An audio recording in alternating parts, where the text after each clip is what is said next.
नहीं, फ्रैगमेंटेड नहीं है।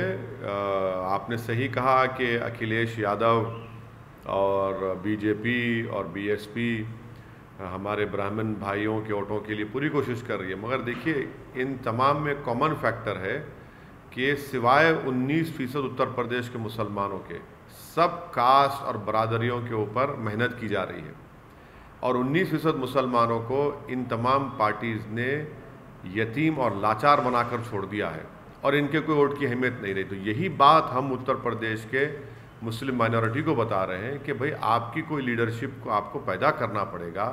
आपकी वोट की अहमियत उस वक्त लोगों को मालूम होगी जब आप अपनी लीडरशिप को बनाएंगे। जो ये पॉलिटिकल पार्टीज़ कभी भी इस बात को मानने के लिए तैयार नहीं, ना इस चीज़ की कोशिश करेंगे कि उत्तर प्रदेश के 19% मुसलमानों को उनका हिस्सा मिले और उनकी एक लीडरशिप बने। उनके दरमियान में से एक नहीं बल्कि कई नेता निकले जो मुस्लिम माइनॉरिटी के जस्टिस के लिए यूटीवी नेटवर्क को लाइक करें, शेयर करें और सब्सक्राइब करना। ने कहा था कि जो अगर सपा या बसपा की सरकार आती है तो राम मंदिर जो है वहाँ पर नहीं बनाएंगे।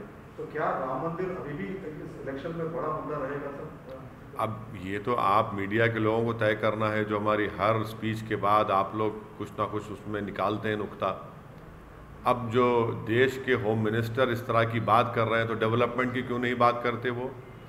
वो देश के होम मिनिस्टर हैं तो उनको ये बताना चाहिए कि नमामि गंगा के जो डायरेक्टर जनरल ने अपनी किताब में कहा कि कोविड के दूसरे फेज़ में लाशें बह रही थी गंगा के ऊपर, उस पर बात करें ना, उस पर बात ही नहीं करेंगे। अखिलेश ये हरिद्वार के मुद्दे को लेकर के हालांकि वहाँ पर एफआईआर हुए हैं सर, लेकिन आप लगातार ट्वीट कर रहे हैं कि अखिलेश यादव क्यों चुप्पी साधे हैं। तो क्या लगता है कि उनका स्ट्रेटेजी क्या है, क्यों वो? देखिए जितने पॉलिटिकल पार्टीज़ हैं भारत में जो भारत के संविधान पर यकीन करते हैं, जो एनार्की पर नहीं रूल ऑफ लॉ पर भरोसा करते हैं, उन तमाम पॉलिटिकल पार्टीज़ को अपनी खामोशी को तोड़ना पड़ेगा। क्योंकि हरिद्वार के धर्म संसद में मुसलमानों के ख़िलाफ़ एक ओपन जेनोसाइड का कॉल दे दिया गया, जिसमें कहा गया कि म्यांमार में जिस तरह रोहिंग्याओं को बेघर किया गया, मारा गया, उस तरह भारत के मुसलमानों को इस तरह का उनका हाल करना चाहिए। अगर समाजवादी पार्टी वहाँ पर 70 सीट पर चुनाव लड़ेगी, कांग्रेस वहाँ पर अपना गवर्नमेंट बनाने की बात कर रही है, मनमोहन सिंह को गोली से मारने की बात कही गई जो देश के एक्स प्राइम मिनिस्टर हैं, तो इस पर भी आप रिएक्ट नहीं करें, कब रिएक्ट करेंगे?